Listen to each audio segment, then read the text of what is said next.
Chapter 4, The Board is Set. Oh, our girl's a drowned rat. That's lovely. I love that there's a wet sprite for her. You look great, honey. It was dark.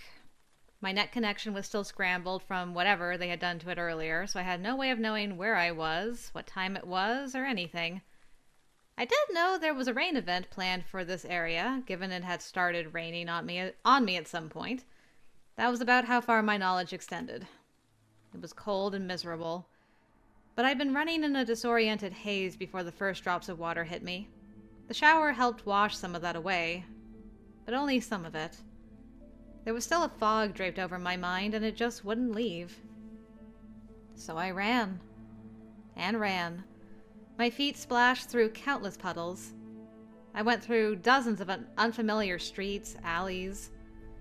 Somewhere along the way I realized my shoes were gone. My toes were freezing, and stinging pain shot up into my calves each time my heels slammed into the ground. It wasn't until much later that it occurred to me to wonder why I was barefoot, though.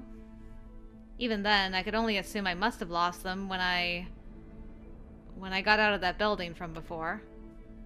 I spent what felt like hours alternating between running down deserted streets and cowering in doorways to catch my breath as I shivered in the rain. At first, I thought I was in the same sector as before. It was abandoned, but there was no blast damage. I just couldn't say for sure. I could have teleported myself a kilometer away from the previous place. Or 100 kilometers. I had no way to know. And that had already been hours ago. I hadn't seen anyone else in that entire time, though I'd been on the move for most of it.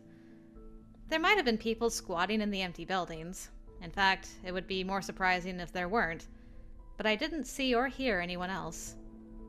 No one human, anyway. At some point, through the haze, I felt something beyond the frantic need to get home. A deep, frightening certainty I was being followed. It wasn't the sort of paranoia you could ignore, but a feeling so powerful and raw that it took hold of me and wouldn't let go. It just spurred me to run faster, keep pushing myself until I thought I'd collapse. I'd been crouching behind a garbage receptacle, resting when I first caught sight of it. I only saw it for a second before it vanished again, which told me it definitely had a stealth function of some kind. I had crouched there for what seemed like forever, too paralyzed with fear to chance moving. But eventually, the pressing need to get home set me running again with every sense I had on full alert in case it was still nearby. It wasn't long before I had to stop for another break and ducked into a tight corner to hide in the shadows and take a breather. My head hurt so much, throbbing in time to each rapid heartbeat. Each breath felt like broken glass scraping its way through my throat. My ribs, my feet, my everything. It all hurt. Exhaustion washed over me, causing my head to droop nearly to my knees. Can't sleep. All I wanted to do was curl up somewhere, but I couldn't afford to sleep in the open. I didn't know if the thing after me was programmed to restrain me or just take me out. It was small, too small to be a proper retrieval unit, but the goal might just be to incapacitate me until someone could arrive to pick me up. And there was no reason to think it was the only thing tailing me, even if it was the only one I'd seen so far. The main question was, who sent it? It didn't look like something some two-bit criminal group that caught wind of a new queen would have access to. Ugh. The whole queen-ranked Esper thing. I hadn't wanted to believe it. I hadn't believed it at first. But how else could I explain getting out of that building? Initially, I thought maybe Ari had done it, that he'd somehow teleported me to safety as the building crumbled. But I was the only one who got out. If it had been him, I wasn't sure why he wouldn't have followed me. And queen ranks could mimic the psi waves of others and reproduce their abilities. I couldn't reject the possibility that I'd mimicked his skill in a panic. There were implications to that I didn't want to think about. Like the fact that if it was true, then even if I made it home, they wouldn't stop pursuing me. Unless I got protection from another group with the strength to keep everyone else away. Endgame. I let out a soft groan. Thinking that far ahead was pointless. I just needed to worry about getting back to a populated area where I could get help. With eyes burning and ears ringing, I forced myself to my feet. If I stayed in one place, that thing would just find me, so I had to keep moving. Even if I couldn't see it with its stealth program activated, I could feel when it was near, like warning lights in my brain telling me there was a threat close by. It was too strong to be a gut instinct, and if I could accept the queen rank theory, then it was best to assume I should listen to that feeling. I glanced up at the dark sky, wondering when the rain would end. It had been off and on for quite some time. If that machine was tracking me by heat signals, then the cooler the environment, the more I'd stand out. I need to stick close to the walls. So I would avoid the open for a while and try to stay in the alleyways. And hope that was the right decision. When I get home, I'm going to take the hottest shower, then bury myself in my blankets. I'm going to never leave my apartment again until I get my test results. That's right. The exam. I had to get back home for that. After everything that happened, she's like, yeah, the exam. Just focus on that. Some sense of normalcy will get you through this. I didn't have time to worry about Espers. Ain't nobody got time for that. My mind went back to when I told Ari they were wrong about me. I wonder what happened to them. And that woman. Buried alive somewhere? That possibility made my stomach do uncomfortable flip-flops. I didn't like that thought. I paused, a hand resting against the cold wall. They probably got out, right? The little warning light in my brain went off, and that deep feeling of panic and fear hit me again.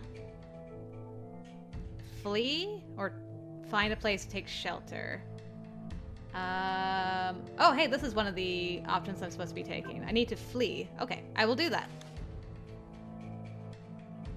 Blood rushed to my head as I pressed myself against the wall, looking around wildly for a place to hide. That thing was close by again. I could feel it. If I could just somehow replicate that teleport I'd done before. If I could get out of here. I was so tired. I wanted to stop running. But if I stayed where I was, it would find me. I had a general sense of where it was somehow, and I knew it was coming closer. I would have to make a break for it. And if it heard me and gave chase, I didn't know. I'd have to deal with it then. Clamping my mouth shut to quiet the ragged breaths, and doing my best to quiet my steps, I turned and fled silently back the way I came. I don't know how I drummed up the energy to run, but I wouldn't be able to keep it up much longer. Tears squeezed from my eyes, both in frustration and pain. At some point, I would collapse, and when I did, it would be over. If I could just find a safe place to rest, just for a few hours. But I couldn't imagine being able to break into a building without being spotted. Part of me wanted to stand my ground, to stop running. But there was no guarantee that would get me anything but captured. Or worse. So with no other goal or direction in mind, I just ran.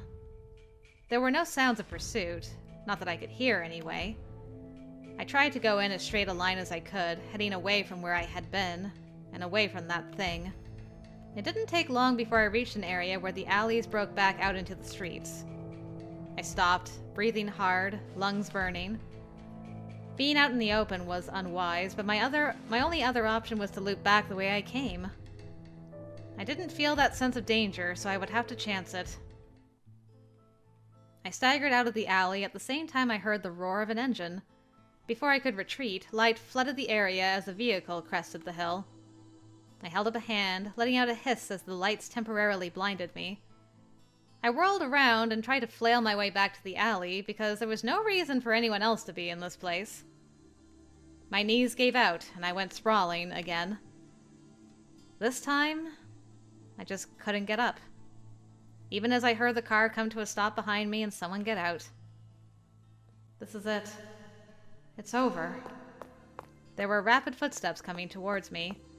I tried to lift myself up on arms that were not cooperating at all. Holy shit, you okay? Someone tried to help me back to a sitting position.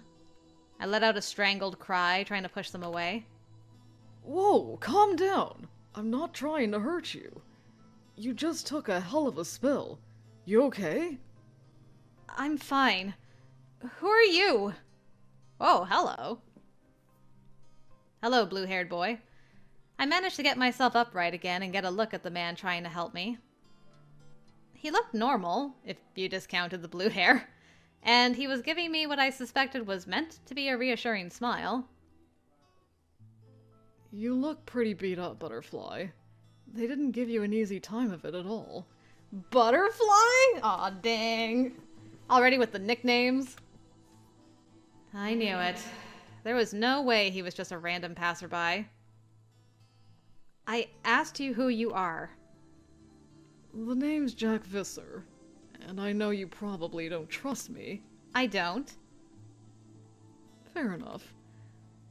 But I hope you realize you're being pursued, and if that thing finds us, it's going to be a pain in the ass. So I'm supposed to believe you're just here to save me, right?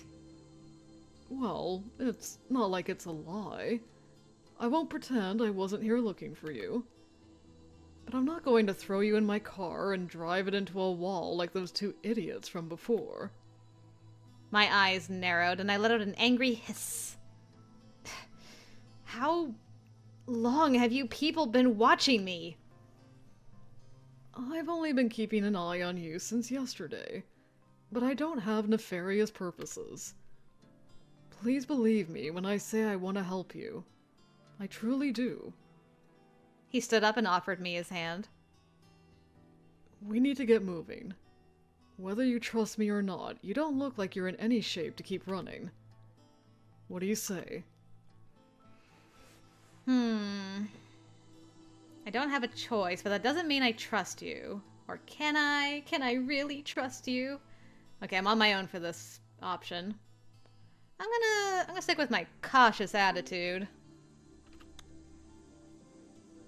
Like you said, I don't really have a choice, do I? Well, you're not exactly jumping into my arms for safety here, but I guess I'll take it. I scowled at his attempted joke. I might need him to get me out of this place, but he was kidding himself if he thought I would drop my guard around him. I reluctantly took his hand and pulled myself to my feet, wincing as pain once again shot through my body. Ugh. It took all my willpower to stay upright under the wave of dizziness. Can you make it on your own? I nodded, pushing myself away from him to limp to his two-seater. I took about 4 steps before my knees gave out. He was right there, supporting me before I could fall. And no matter how much I didn't want to be close to him, I had no choice but to lean on him as he all but carried me to the car. Ooh, nice car. I like it. He helped me into the back seat, and I just sank into it with a low groan. Why did it hurt more now that I wasn't moving? I feel terrible. You look it, too. Seems like they put you through hell. And then some. He hopped in the front and slammed the door. Whoa. For one moment, that panicky sense of danger spiked, and I nearly bolted upright to figure out where that thing was. But then we were speeding away, and the feeling faded as we left the deserted sector behind. I don't know how long we drove. I had been so determined to not let my guard down, but I dozed off pretty fast. Even if I was still cold and wet, the car was warm, and Jack didn't make small talk. The hum of the power cell lured me to sleep, broken up by dreams of gunfire and fractured rainbow light. Hey, your hair even dried in the car. Nice. At some point, I woke up sort of slouched down in the seat with Jack's coat draped over me. It took a moment to realize where I was, much less remember how I got there. Still groggy, I sat up. The pain in my head had faded to a dull throb at the back of my skull. My eyes were weirdly sore for some reason. I rubbed at them as I squinted at the passing scenery in the windows. We had made it to a habitable area. Nice shirt. You awake back there? I'll take that as a sort of. Where are we? My voice was hoarse and my words a little slurred. I felt like I had the worst hangover imaginable. Looks like we're somewhere in Areli? I let out a soft groan. Yeah, I figured we were pretty far from home. But that was on the very edges of New Albion. Practically in Cyrna at this point. I was going to stop somewhere soon. A late-night cafe or something. I struggled to get myself awake when he said that. Why? I'd like us to be able to sit and talk for a bit. Face to face. And, frankly, you look like you have a pretty bad case of psi fatigue. Probably would be good to get some food in you. Have I read this one before? A disorder caused by overuse of psi. Psi fatigue is a spectrum that can range from very mild to deadly. Mild symptoms involve headache or visual distortions, elevated heart rate, high blood pressure, and bloody noses. Severe psi fatigue can involve brain damage and be a precursor to fade or even burnout. Young Espers are prone to mild to moderate fatigue before they learn to regulate their psi. Experienced Espers generally only deal with psi fatigue when they have been pushed to overuse their psi. Some ranks, such as bishops and queens, remain more prone to fatigue throughout their lives. Rooks are the least prone to it due to how their psi functions. Makes sense. The more powerful psi abilities you can use, probably the easier you can get fatigued. Besides, I figure a bathroom break is in order. We have a long trip ahead of us. What's psi fatigue? From overuse of psi. You have the classic symptoms.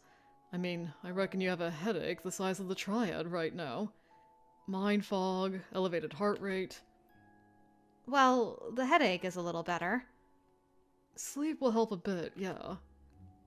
What if the others find us? We've been driving for 2 hours, taking a slightly roundabout way back. I'm not sure we're still being tracked at this point. Hopefully not.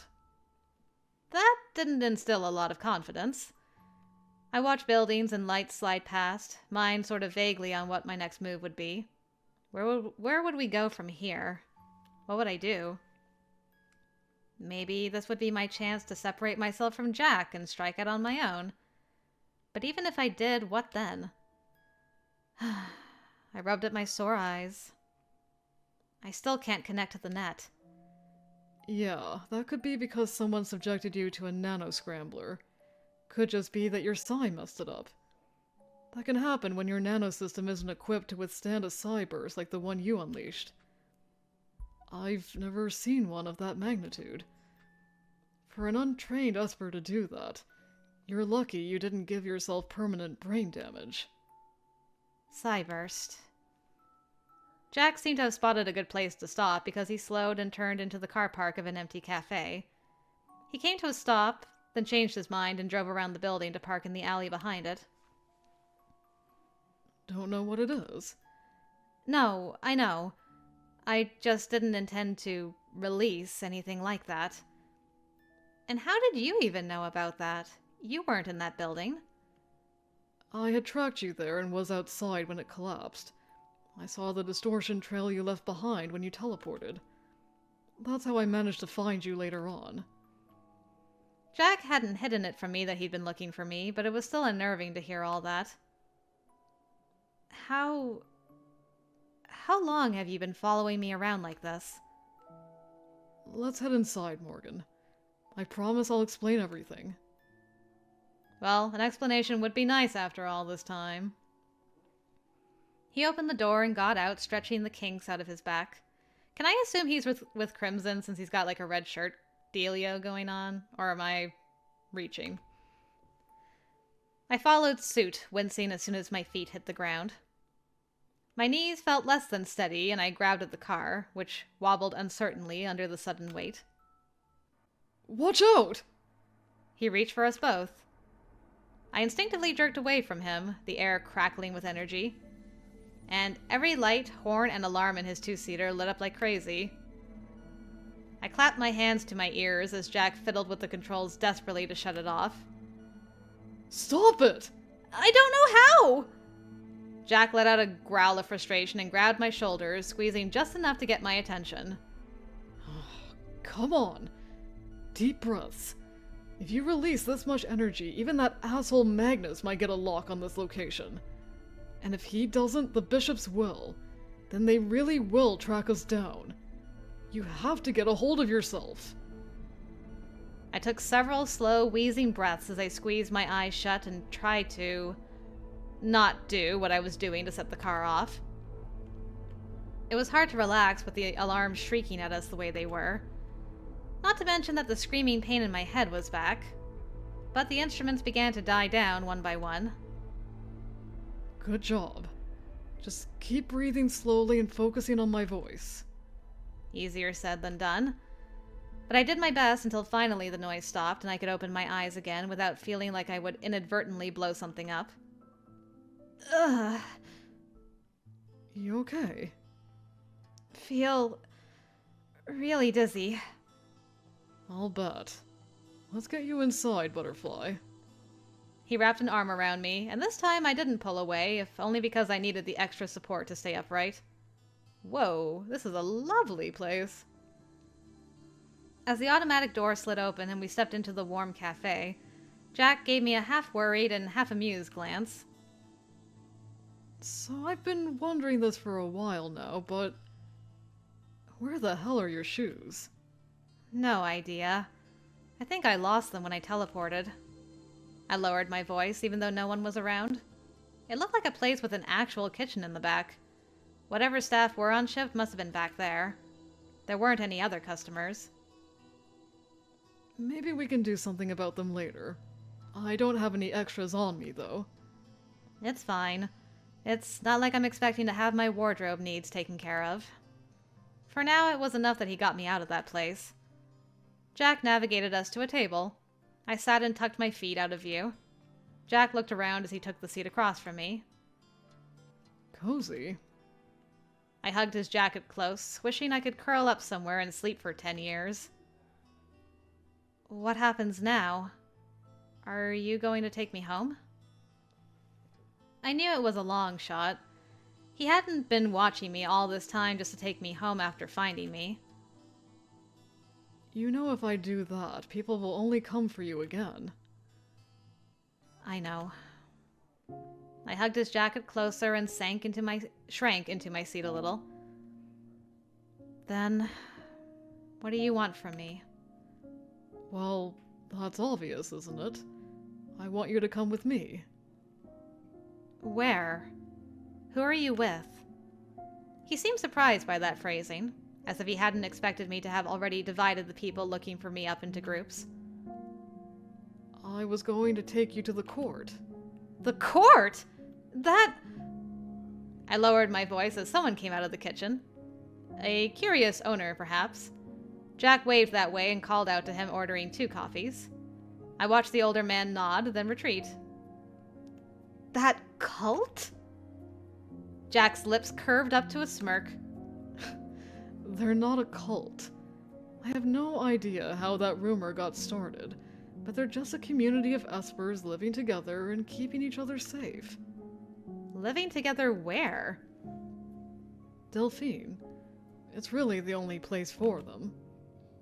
The court, huh? I'd never heard a single complimentary thing about them, and the concept of them as an innocent community of Espers didn't feel right. So you're with them? It's not completely correct to say I'm with them. It's not like it's an organization. It's just a group of people trying to keep from being noticed. He'd said he wouldn't lie to me, but I didn't know if I could believe that. If that's the case, then how did you find out about me? There is a man back at the court who's adept at sensing other Espers. He became aware of you a few days ago. And he just sent you to get me out of the kindness of his heart? We knew that other people would seek you out. Endgame, Noir, the host. Noir? That mafia group in Delphine? They're pretty well known for their experiments on Espers. Human experimentation is banned, including when it comes to Esper genome research.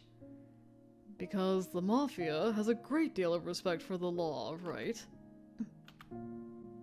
That's horrible.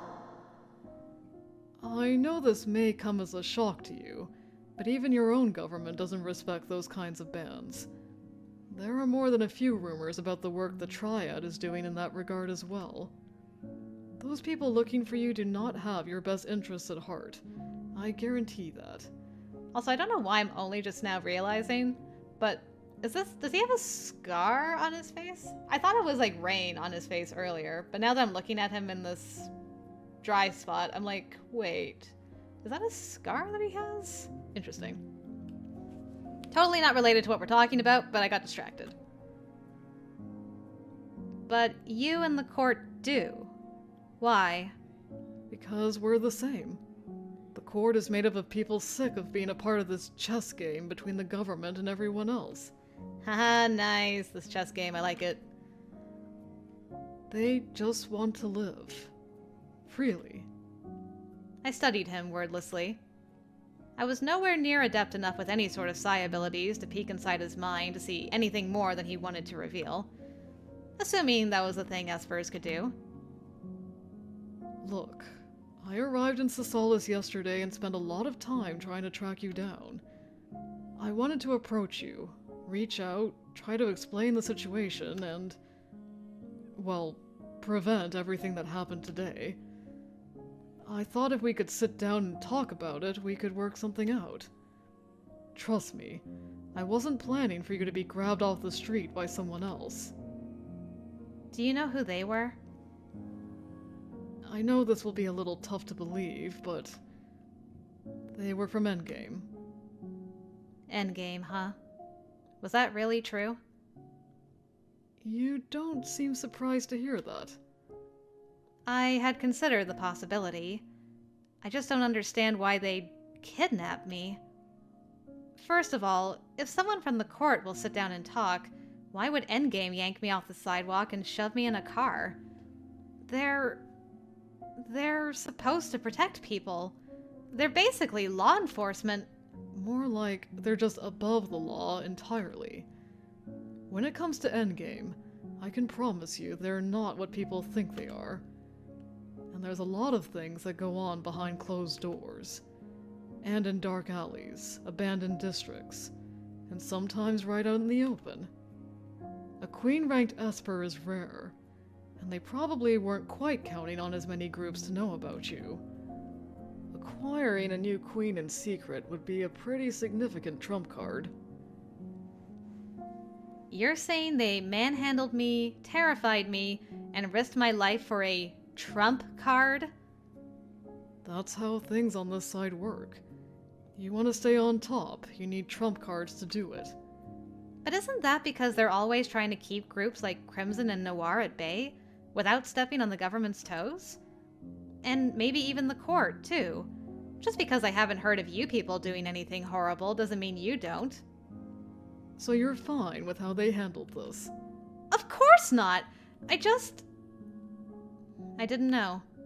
My head was hurting too much to make judgment calls about this right now. I mean, I will say one thing that the court and Jack has going for them is they actually, sat down and talked to you like a normal human, so there's that. Sorry, Ari, I love you, and I'm still gonna romance you, but this is a ding in Jack's favor. I know it's a lot to take in, and you'll have to forgive me. Endgame may be heroes to people on this side of the world, but where I'm from, they're just part of the problem. When the government is corrupt, maybe it needs its toes stepped on a little. I pressed my fingertips against the bridge of my nose, squeezing my eyes shut. I didn't know what to believe about any of this. Even if Jack was telling the truth, that didn't mean going with him was the best option. Endgame was still Endgame, and the court was still some weird group off in another country. And if I said I didn't want to go with Jack, would he even let me go? I had no idea. Look, I'm going to step away for a few minutes. Go to the restroom. Our coffee should be out soon. He stood and shot me a faint grin as he started away. And the car requires voice authentication to unlock, so don't even think about trying to steal it. I shot him a scowl as he left me at the table and disappeared through a door on the other side of the restaurant. I laid my head on the table and shut my eyes. What was I supposed to do now? How was I supposed to plan my next move? My head was hurting too much to think about it clearly. I just didn't know if I could trust Jack. The whole bit about the court was both confusing and worrying. They didn't have a good reputation, no matter what he said. It's true that Cisalis may not get the entire story when it came to news out of Delphine, but I'd heard nothing good about the court. I couldn't imagine myself becoming part of that group. Besides, I'd thought that guy from earlier today, was with them, and that made me worry about it even more. Jack seemed level-headed, but could I really trust that he wasn't lying to me?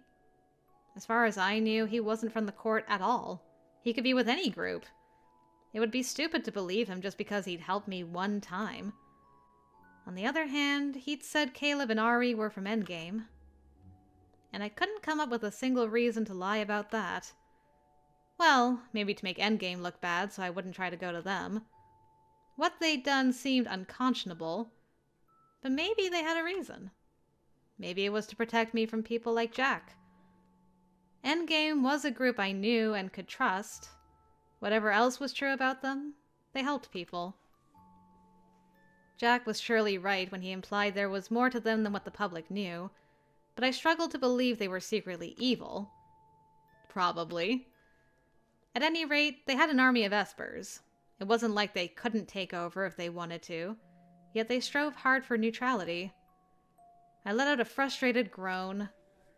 I didn't even know where Ari and Caleb were. A slow tingle started in my feet and made its way up my legs. At first I thought it was just because I was finally warming up. Uh-oh. But no. My heart started pounding and there was a sudden intense feeling of something approaching. I whirled around, standing up so fast I overturned my chair. But of course, there was nothing. This was similar to what had been happening in the abandoned district, but somehow different. There was no real feeling of being threatened, just of something getting closer. In my mind, I saw a flash of Ari. Here. In this cafe, looking down at me. Okay. And then it was over. The feeling was gone, and I was left trying to figure out what exactly that had been. I rubbed my throbbing head again. It felt like a dam had burst open inside me. I never used to be able to do this kind of thing. Ugh. Did this mean those two would find us soon? If that was true, what should I do? Find Jack and warn him. Nope. Wait there and say nothing.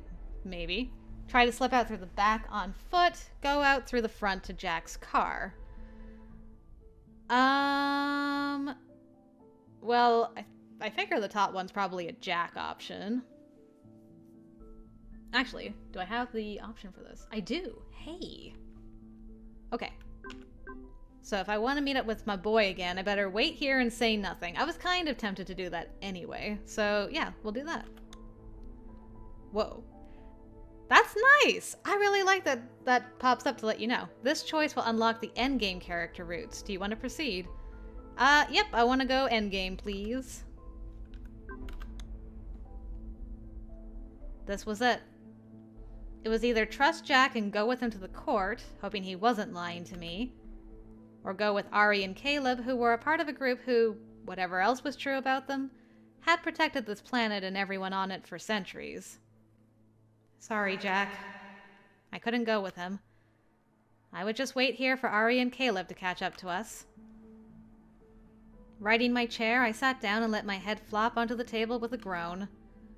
I lay there long enough to drift off before Jack returned. Well, I'm glad to see you're still here. The sound of his voice dragged me back into the world of the waking.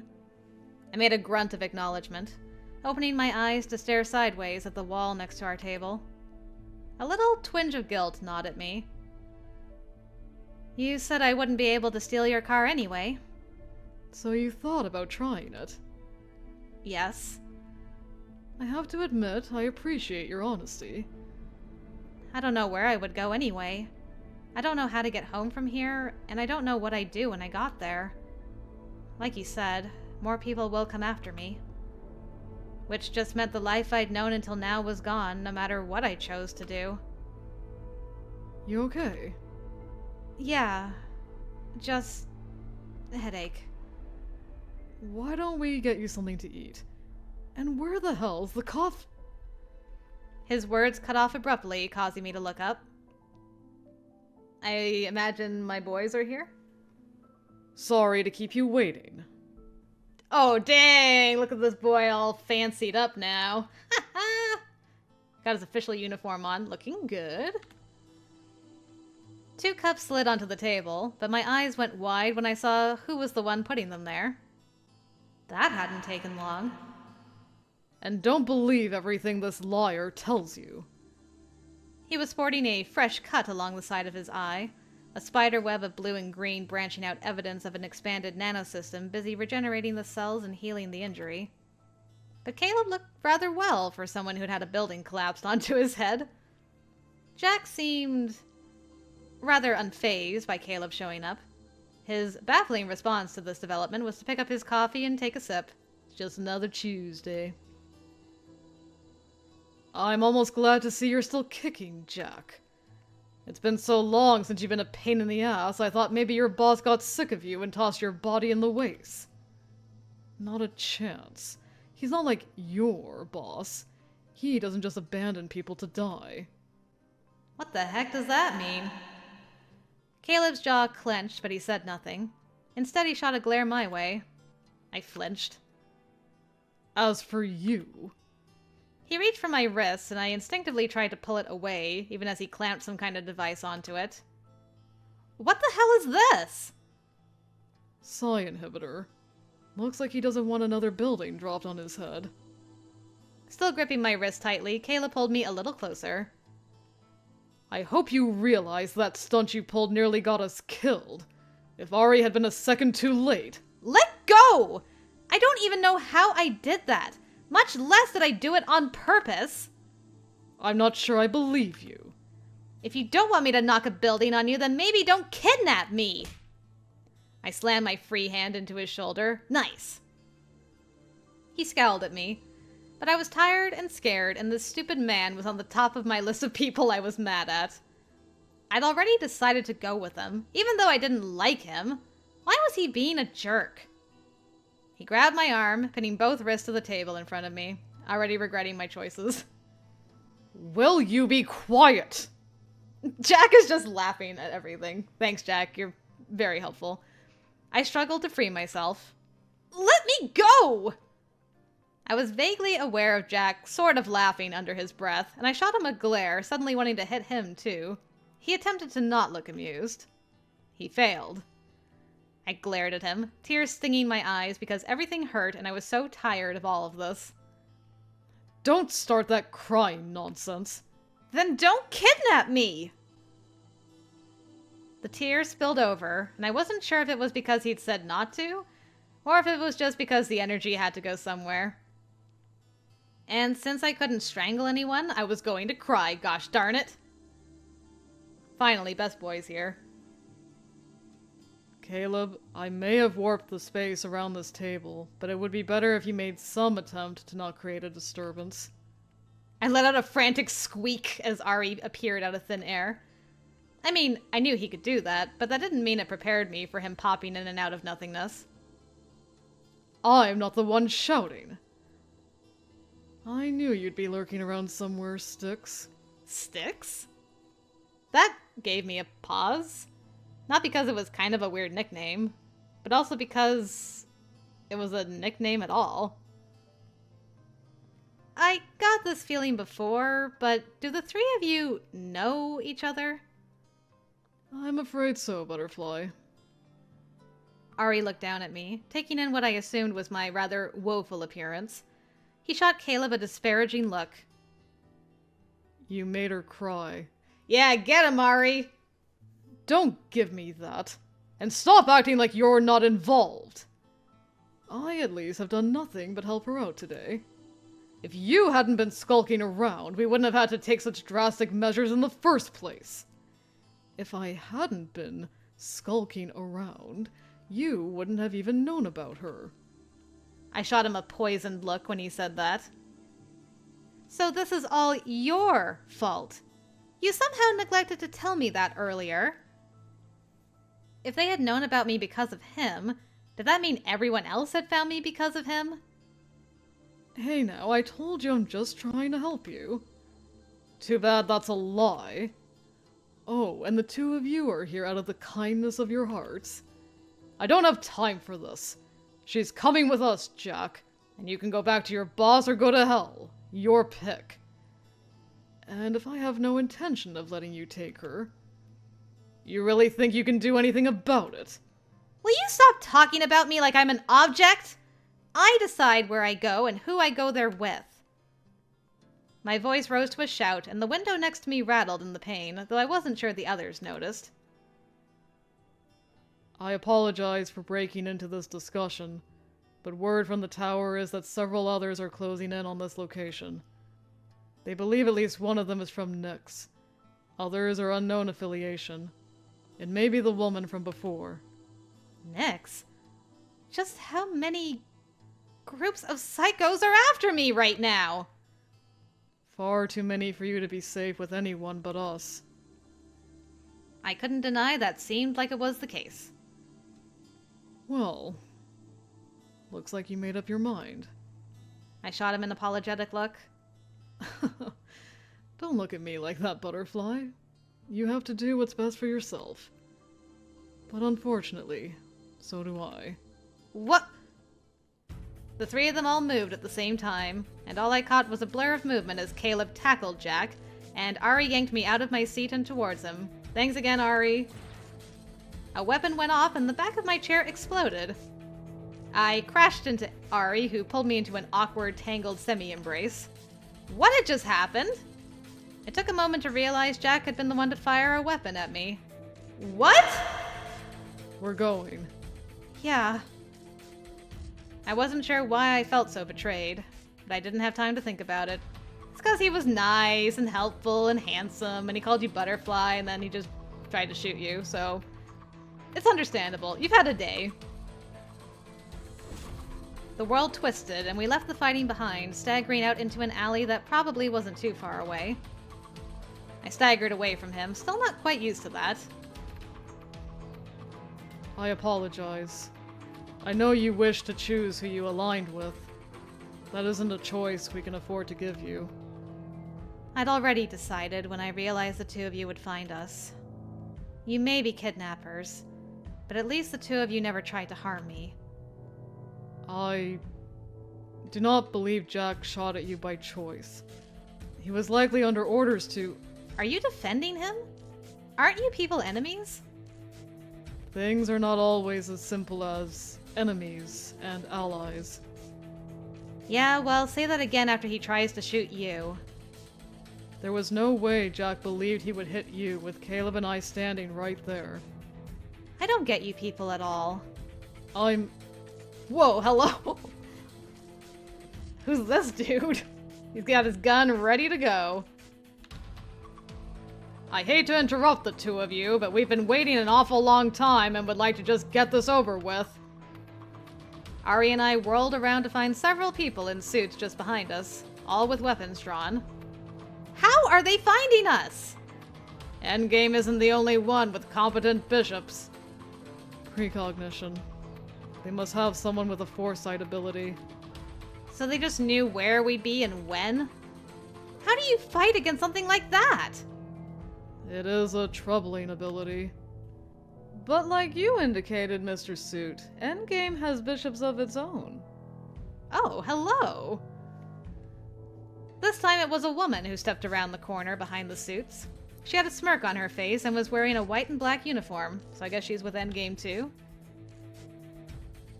And might be partially robotic? Androidy?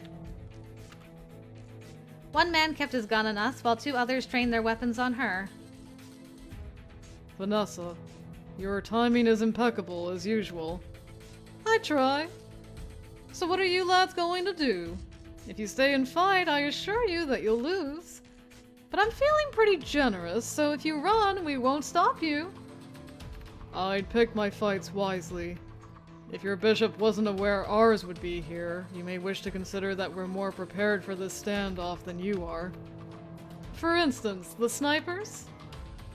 That set off a mild panic among the suits as one craned his neck trying to spot where anyone else might be hiding. The one man just stared at us looking like he might try to stand his ground. But a split second later, there was a painful flash, and they were gone. They ran away. Is that not what you wanted? Well, it is. Sort of. She came towards the two of us, looking us up and down. Anyway, you two look terrible. It's been a long day. For you, not over. Get back to Caleb and get him out of there. We'll get this one back to the tower. Core Solaris, the headquarters of Endgame. It is a massive complex located in neutral territory between New Albion and Cyrna. Core Solaris lives at the center of a domed city called Brasil. Brasil? It is not just a single tower, but a sprawling complex where the members of Endgame live, train, and work. A large tower dominates the skyline of Brasil and is the largest complex in the city, with much of the population living there or working there. Jack, leave him. Merlin's orders. And Ari, at this point, everyone knows we have the Queen. No need for secrecy. I understand. Merlin? Ari vanished, leaving me with the woman he called Vanessa. He's the boss. And you look like you're about to pass out. I swayed just as she said it, but she sidled alongside me to offer support. So these people really were from Endgame. Is it over? It felt like every ounce of energy was just flowing away from me. I don't know if it was because it felt like I would finally be safe, or if she was doing something to me.